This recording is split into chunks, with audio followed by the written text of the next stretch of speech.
crave. Under neon lights we take a stand.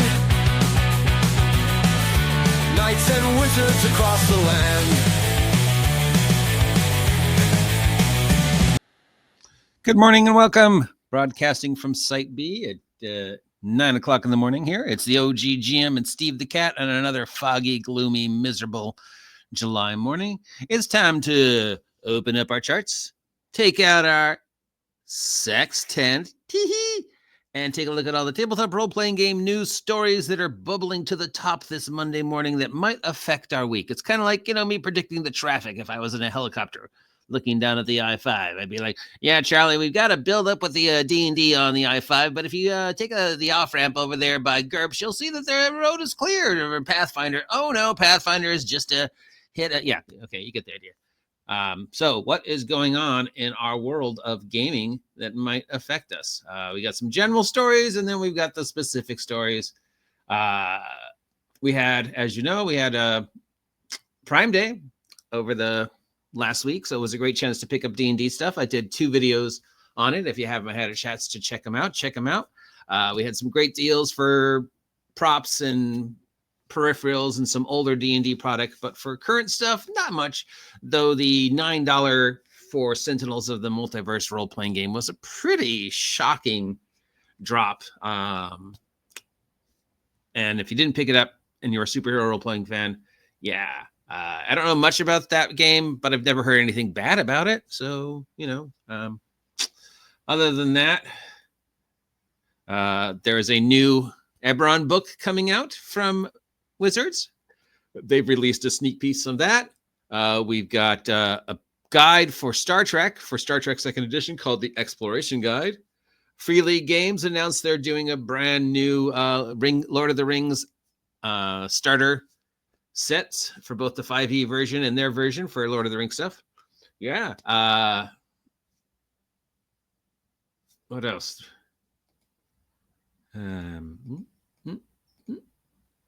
We found out that our old friend Jess, who was handed her walking papers from Wizards of the Coast, has got a new job over at White Wolf as the creative director. And of course, she came out talking about how influential the Vampire the Masquerade stuff was for her when she was growing up, and how it's her favorite game, and she can't wait to work for White Wolf. Notice she never mentioned any of that when she was leaving Wizards.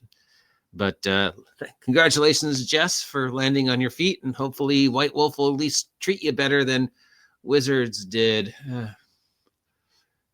Paizo, not to be outdone by Wizards, announced their Chief Growth Officer. Christian Moore is the new Chief Growth Officer for Paizo. Is the first person ever to hold that title. We don't know what that means, but they're in charge of growth. So I don't know if that means they're just going to, pour fertilizer and water on. I don't know, but they're the first person to have that title over at Paizo. So congratulations, Christian Moore. You got a job doing stuff. Yeah. All right.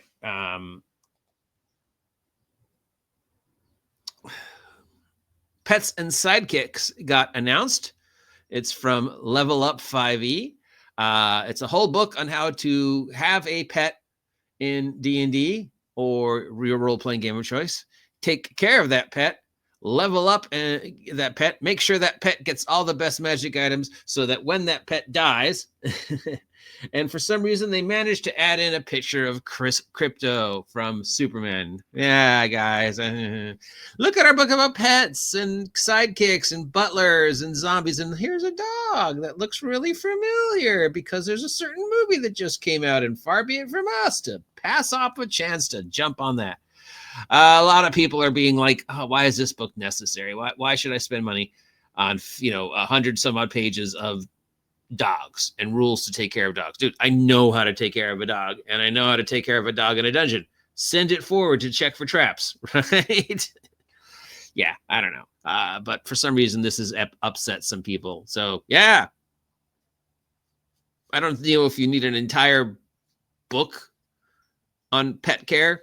It could probably have just been a pamphlet, a PDF, a freebie of like 3 pages, just general rules for care and feeding of your dungeon minions, whether they be torchbearers, butlers, spear holders, dogs, cats, mice, owls, whatever. I don't know if you need an entire book, but apparently it's getting a lot of negative. So we've got to jump on that, right?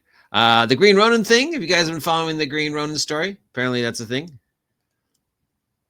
The Green Ronin diamond page. So Stephen Glicker did a much better job covering this, as did Professor Dungeon Master. Another individual covered this and got almost everything wrong. So way to go there, dude. I mean, if you're going to talk about a story, at least, I said this a couple days ago, but another story I saw, at least spend 5 seconds looking up the information on the Wikipedia. Nothing else, if you're going to talk about something that's going on in the news, research the topic at least a little bit. So let's set the stage here.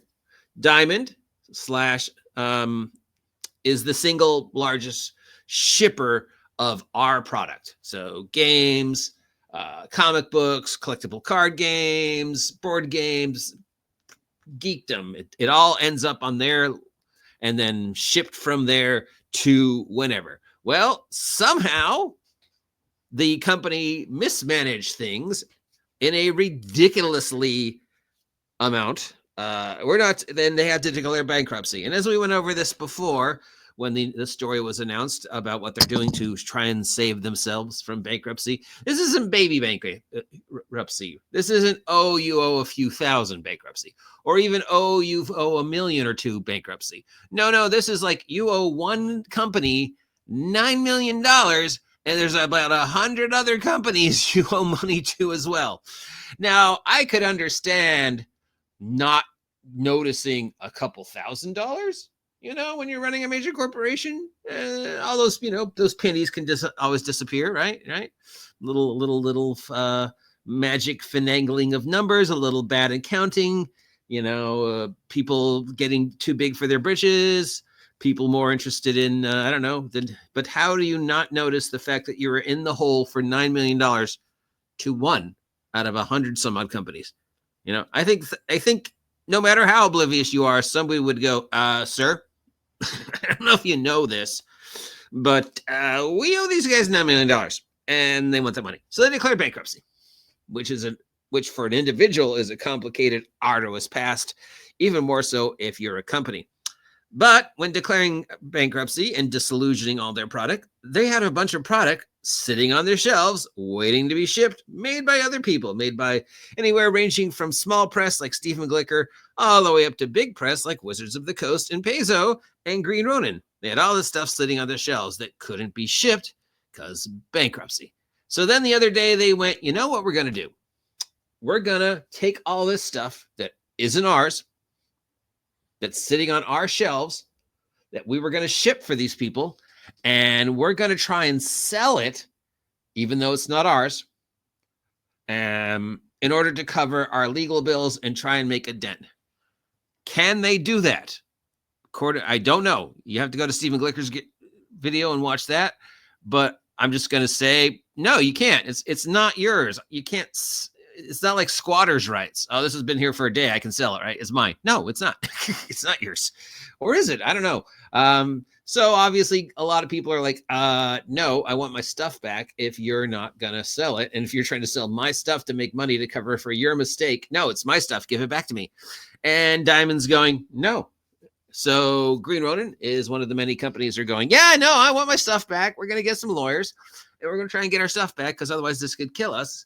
And they are doing a GoFundMe. Please give us money to cover the legal forever and help us get our stuff back so we can send it to you. And they're pretty close to their goal. A lot of people have said, yes, I love Green Ronin. I love Mutants and Masterminds. I love Freeport. Please, please, please, please get the stuff off the shelf and so you can ship it a different way. And it seems, okay. The only complaint I've seen so far from the e-begging is, as somebody called it, is the fact that you don't get anything for donating to the GoFundMe. You not even a PDF or a discount on a future product, you know. Of course, unlike Kickstarters, GoFundMe, there's never anything in GoFundMe about you get stuff. Normally, I mean, if you're lucky, they might do a GoFundMe bundle like they've done for some of our friends who've been sick with cancer, like Owen, where, you know, we've got this bundle, you go do the GoFundMe, and in return, but there's no guarantee. You could, every day you see GoFundMe for my daughter's quinceanera, GoFundMe my son's camping trip, GoFundMe my grandma's got cancer, help me. And what do you get in return? Nothing. You don't get anything in return. This is GoFundMe. You want something in return? Kickstarter. And apparently people are like, well, no, if I'm going to give you money for your legal fees, I want something in return. And yeah, sure, Green Ronin could have gone, okay, fine. You know what? It doesn't cost us anything. Here's a PDF for Freeport or Mutants and Masterminds or whatever. I don't know. I don't think it's a big deal that they're e-begging to, as somebody said, to get their stuff back. Because we want them to get their stuff back. We want Stephen Glicker to get their stuff back. I even want Wizards of the Coast to get their stuff back. Just because I'm not going to buy it doesn't mean somebody else is out there going, I really wanted to buy that, but now I can't because Diamond's being weird. And yeah, I don't think this is the end we're going to hear of this story. So yeah, more companies are going to go, what can I do to get my stuff back from Diamond before Diamond sells my stuff that isn't theirs? But again, I highly recommend you go to Stephen Glicker or Professor Dungeon Master, who have both done videos about this. Or if you want to see some guys tell you everything about this completely wrong, you can go to that video, but I'm not going to give that guy any free press. Blam. All right, so now we get to the point in time where we switch focus from general news to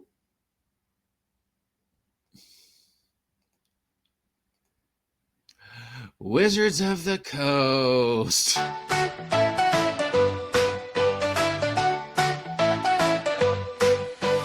laughing aloud now, magic in the air. Wands roll around us, cast away our care.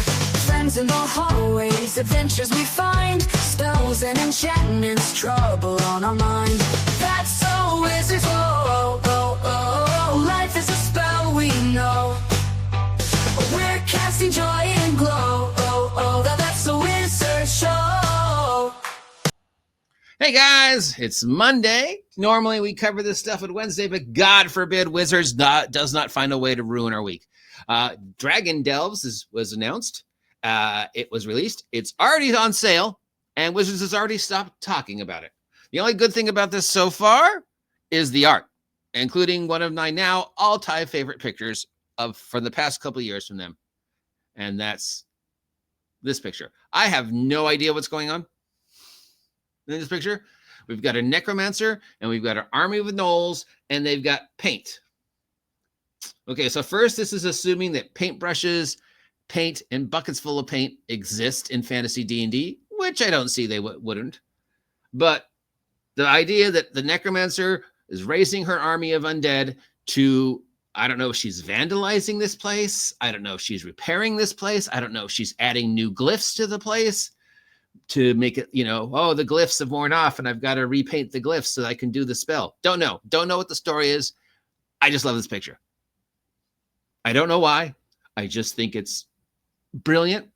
I think if I was a necromancer, as we know, this is what I would do. I'd be like, I'm going to raise my army of the undead to repair this place. Now, maybe she's doing graffiti. Maybe she's repairing the place. Maybe she's, you know, finishing up. I don't know. But just the ghouls with the paintbrush and the bucket of paint. I love this picture. And that's the best thing about Dragon Delves is it's got some great art. And it's got some stupid art. But it's all about dragons. Because remember, they haven't talked about dragons before in the past 50 years. Never once has there been a book about dragons. Even though they talk about Fizbins right there. Yeah, Wizards of the Coast. We've never done a book where we talk about dragons, where they come from, how they live, what their personalities are. As long as you ignore the 21 books we've done in the past that are either directly or indirectly related to the ecology, geography, geometry, biology of dragons. This is the first time we've ever done it. What about Fizbins? That never happened. What about the Queen of the... Nope. What about the entire campaign series where you played it? Nope. What about the hundreds of articles about dragon? Nope, those never happened. This is the first time. Also included in this is several one-shots and the brand new rules to how to solo play, or if you've only got one DM and one player, they've added a whole level of new safety tools to this one and new ways to break the game, because apparently D&D wasn't safe enough. They now have new rules if you want to go through this by yourself, or if it's one DM and one or two players and you can't find the optimal amount of players. We're going to give you new rules to make those characters even more powerful. And it's got a bunch of adventures in it. It's got Death at Sunset, a first level of characters where you have to fight a green dragon.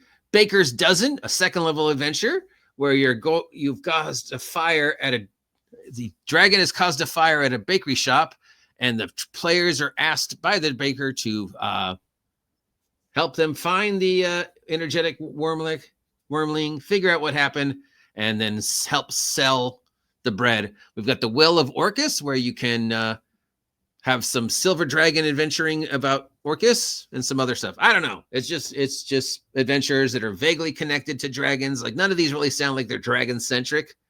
It's all like, okay, here's an adventure, and then we have to fit a dragon in, as opposed to dragon-centric adventure. So, yeah. Anyways, here's the list. For Whom the Void Calls, Dragons of Nichir, The Forbidden Vale, Before the Storm, Shivering Death, A Copper for a Song, and Dragons of Sunstone City. Take me down to the Sunstone City where the grass is green and the girls are pretty. Please take me home.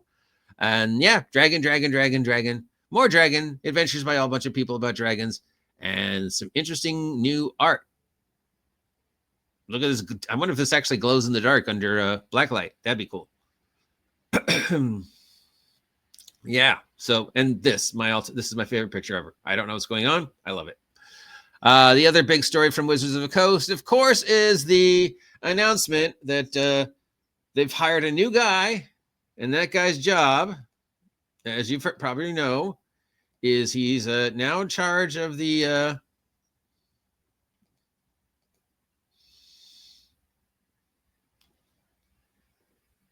franchising of D&D. And this guy, this is Dan Ayab. He's now the head of the franchise model. And here in this article, of course, he talks about how he's gathering everything together under one roof, and they're making D&D a franchise, because the D&D wasn't a franchise before. Don't know what it was before, but now it's a franchise. And he's going to put everything under the franchise model. And now everything related to Dungeons and Dragons, book, video games, films, and TV will now live under one roof. It's a strong, coordinated, and well-funded approach to the franchise. So I don't know what D&D was before Dan, but now it's a franchise. And I don't know what D&D lived before Dan, but now it lives under one roof. Now, is that one roof you're saying it's now all going to be controlled by Wizards of the Coast because the video games, films, and TV and books weren't? Or are you saying, well, now all the money funnels in to the same place, and if you make stuff for D&D books, D&D video games, D&D film, D&D TV, that's all controlled by us. So all that money funnels to the same place. Now, on the surface, for people who have not been paying attention, this is another controversy. Oh no, how dare Wizards of the Coast turn Dungeons and Dragons into a franchise? How dare Wizards of the Coast / Hasbro tell us that the goal of Dungeons and Dragons today is to take all your money and make more money by branding the product and branding it as a lifestyle and focusing not on the physical tabletop dice rolling game, but Dungeons and Dragons as a envelope on which we can stamp anything to make money off it, to continue control the game. And people are like, well, I guess this means Hasbro has no plans of shelving D&D.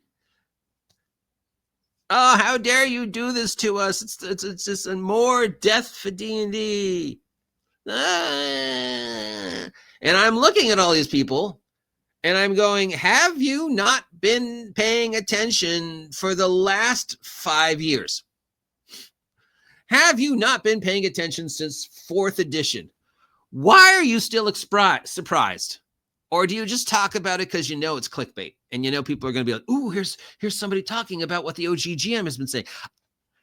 Guys, Wizards of the Coast, Hasbro told you this was the plan.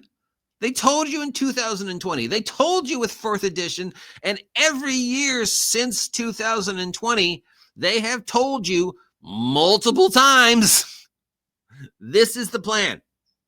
This has been the plan since 4th.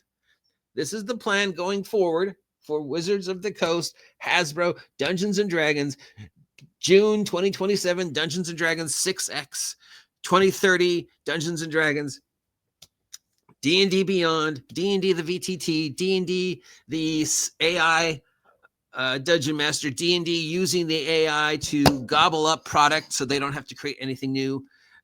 Branding and copywriting the IP because they don't feel the IP makes enough money on its own. So they're going to brand the IP out to other things because they don't think D&D, the Gygax level-based role-playing game, is making them enough money. But you know it does make them money. D&D the beard oil.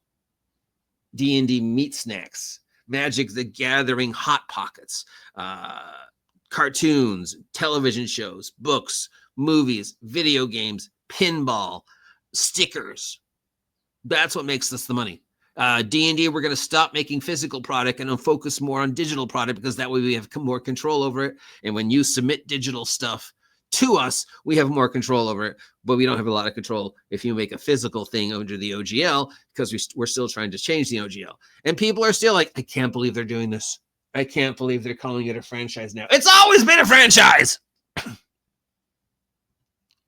I mean, not in the sense that what a franchise actually is defined, because we looked up the definition and we went, yeah, it doesn't mean what you think it means. Okay. It's not a franchise in the way Star Wars is a franchise or the MCU is a franchise or Fast and the Fabulous is a franchise. No, but is it a franchise in that Hasbro owns anything that is D&D related?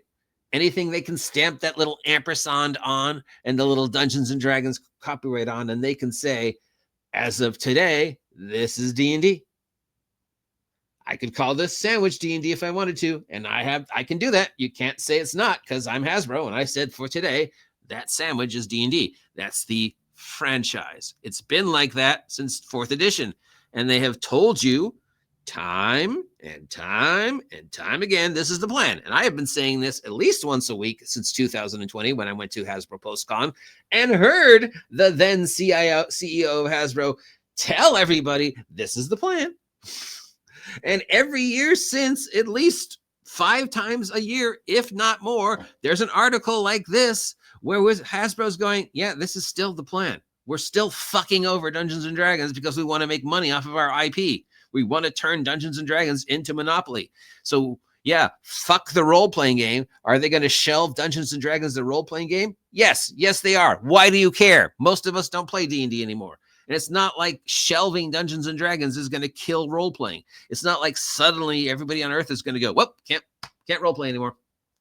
Hasbro shelved it, and they're just going to live off the franchise.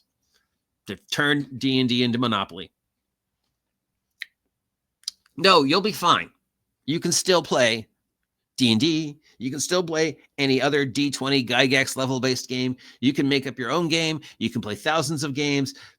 Dramatic play with dice and rules is not going anywhere. It existed before Gygax, and it'll exist long after Hasbro shelves.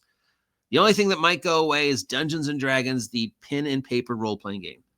That might go away. They might shelve that. They might just say, look, we don't need to make product anymore because everything's under one roof and we control the IP. and we make money off of it no matter what, we'll just let other people do the work while we reap the rewards. That's the whole point of the new Open Commons, OGL, or whatever you want to call it. You make product so they don't have to. You publish the product so they don't have to. They get a percentage of the money and you can't do anything about it. Or they can simply go, yeah, we're not going to print that, but we're going to use your ideas in another product, thanks to the AI. And guess what? You can't do anything about it because you gave it to us. You put it on our website. So they can call it whatever they want, and they can say, oh, it's now under one thing, and we're now going to be branding. This isn't a surprise. Now, I don't know if these people are still surprised. I don't know if there's people out there who still think that one weekday we're going to wake up and Hasbro's going to go, we're sorry.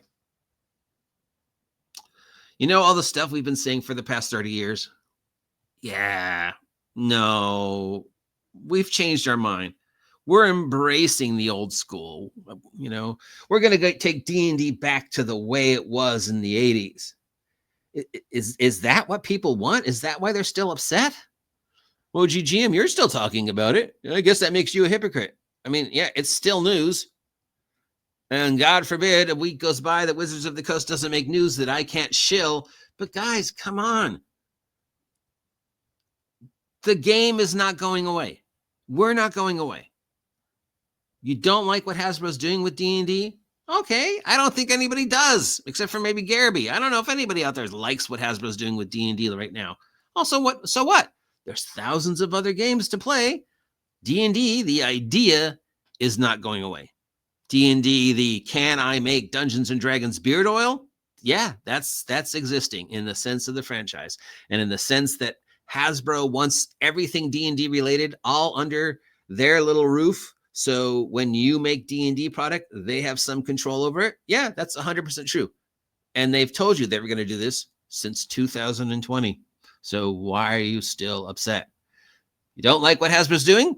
Stop buying their stuff. Don't like the fact that I keep talking about it? Hey, you know the old saying, the bet still stands. If I reach X amount, I won't talk about, Wizards of the Coast. I did it before. I went a whole month without talking about Wizards of the Coast because I hit 2,000 subs.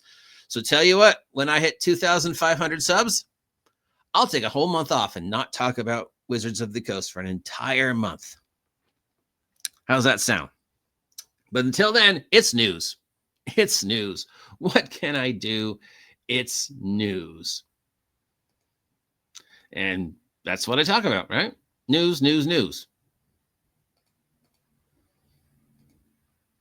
RPG news. And God love them, Dungeons and Dragons, Wizards of the Coast makes news. Mischief in the classroom, potions gone astray, flying through the quad, now brighter every day. Laughter we cry hard, sneaking out at night, cloaks in the moonlight, everything feels right.